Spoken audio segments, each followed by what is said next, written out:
Breaking news చూస్తున్నాం. తెలుగు రాష్ట్రాల్లో మావోయిస్టుల లేఖ కలకలం రేపుతుంది. అగ్రనేత హిడ్మా మరణానికి నల్లపు దుర్గాప్రసాద్ అనే వ్యక్తి కారణమని పార్టీ నేత విప్లవ్ సంచలన ప్రకటన చేశారు. వైద్యం నెపంతో హిడ్మాను పోలీసులకు పట్టించాడని, అతడికి ప్రజా కోర్టులో మరణశిక్ష తప్పదని లేఖలు హెచ్చరించారు. విప్లవ ద్రోహులు, కాంట్రాక్టర్లు ఖబర్దారంటూ తీవ్రస్థాయిలో హెచ్చరికలు జారీ చేశారు. అమరవీరులకు జోహార్లు అర్పిస్తూ విడుదలైన ఈ లేఖ ఇప్పుడు ఏజెన్సీ ప్రాంతాల్లో తీవ్ర ఉత్కంఠను రేపుతుంది. గురించి మరింత సమాచారం మా ప్రతినిధి నరేష్ అందిస్తారు. నరేష్, ఏంటి అకస్మాత్తుగా ఒక్కసారిగా ఈ సంబంధించిన మావోయిస్టు లేఖ ఉలిక్కిపడేలా చేసింది? హిడ్మా సంబంధించిన మరణం వెనుక ఎవరైతే కారణం ఉన్నారో విప్లవ్ సంచలన ప్రకటన చేశారు. దీనికి సంబంధించి ఏం తాజా అప్డేట్ ఏంటి?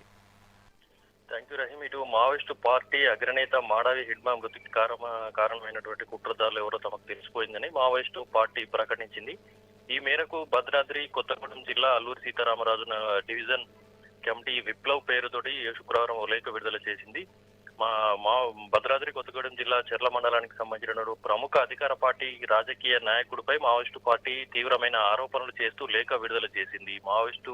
ఇద్దరు మావోయిస్టుల హత్యలో కీలక పాత్ర పోషించారని ఈ లేఖలో ఆరోపించింది. మావోయిస్టు పార్టీ విప్లవ్ పేరుతో శుక్రవారం విడుదల చేసిన లేఖలో అధికార పార్టీకి చెందిన రాజకీయ నాయకుడు ఇద్దరు మావోయిస్టుల హత్యకు కారణమని తీవ్ర ఆరోపణలు చేస్తూ తమ నాయకులపై జరుగుతున్న హత్యాకాండను ఎన్కౌంటర్లుగా చిత్రీకరిస్తున్నారని, ఇది ప్రజల కోసం పోరాడుతున్న వారిని అణచివేయడమని ఆ లేఖలో పేర్కొన్నారు. మరి ఆపరేషన్ కగార్ పేరుతోటి మారణ హోమం కొనసాగుతుందని లేఖలో పేర్కొంటూ అడవుల్లోని ఖనిజ సంపదను కార్పొరేట్ సంస్థలకు అప్పగించేందుకు ఆదివాసులపై దాడులు జరుగుతున్నాయని ఆరోపించారు. గత ఫిబ్రవరి, మే నెలల్లో వేలాది ఎకరాల భూమిని ఆర్సెల్లర్ మిట్టల్, రూంగ్లా స్టీల్, లాయిడ్ వంటి కార్పొరేట్ కంపెనీలకు కట్టబెట్టారంటూ ఆరోపణలు కూడా చేశారు. ఇది కేవలం ఆదివాసీల సమస్య గాని, మావోయిస్టుల సమస్య గాని కాదని, దేశ ప్రజలందరికీ సంబంధించినటువంటి సమస్యగా పేర్కొన్నారు. ప్రజలంతా ఏకమై ఈ విధానాలకు వ్యతిరేకంగా పోరాడాలని కూడా పిలుపునిచ్చారు. ఇటీవల హతమైనటువంటి కాంట్రాక్టర్ తమ పార్టీని మోసం చేసి ద్రోహం చేశాడని, ఆ ద్రోహాన్ని అతడే స్వయంగా ఒప్పుకున్నాడని లేఖలో వివరించారు. అందుకే ప్రజాకోర్టులో శిక్ష విధించామని,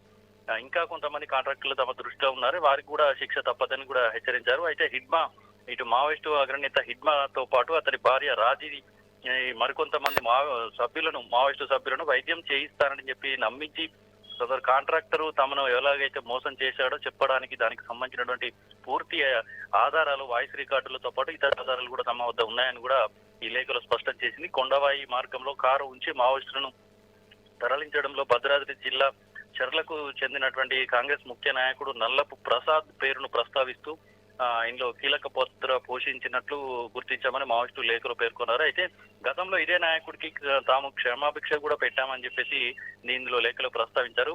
హిడ్మా, రాజీ సహా తమ కామ్రేడ్స్ ను మోసం చేసి హాస్పిటల్ కు తీసుకెళ్లినట్టు చెప్పి అదృశ్యం చేసినటువంటి కాంట్రాక్టరు ఎవరైతే ప్రసాద్ ఉన్నారో, ఈ నల్లపు దుర్గా ప్రసాద్ వైద్యం పేరుతోటి ఆంధ్ర తీసుకెళ్లి శత్రువులకు చిక్కేలా చేసిన వారిని ఎట్టి పరిస్థితుల్లో కూడా వదిలిపెట్టబోమన్నట్టు హెచ్చరికలు కూడా జారీ చేశారు. ఖబర్దార్ నల్లపు దుర్గా ప్రసాద్ అంటూ ఇలా పేరును ప్రస్తావిస్తూ, నీకు ఇంతకు ముందు గతంలో ప్రాణభిక్ష పెడితే మా పార్టీకే నమ్మక ద్రోహం చేశావని, మా ప్రజల చేతిలో మరణశిక్ష తప్పదని కూడా హెచ్చరికలు జారీ చేశారు. మా కామ్రేడ్స్ మరణాలకు కారణమైనటువంటి నల్లపు దుర్గా ప్రసాద్ తో పాటు ఇతర కొంతమంది కాంట్రాక్టర్లు కూడా తమ దృష్టిలో ఉన్నారని, వారికి సంబంధించిన పూర్తి సమాచారం తమ వద్ద ఉందని స్పష్టం చేస్తూ మావోయిస్టు పార్టీ వారిని ఎట్టి పరిస్థితుల్లోనూ వదిలిపెట్టబోమని చెప్పేసి కూడా స్పష్టం చేసింది.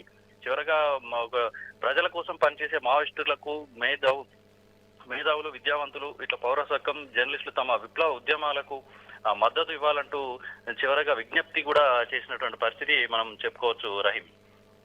Right Naresh, right. Thank you for update.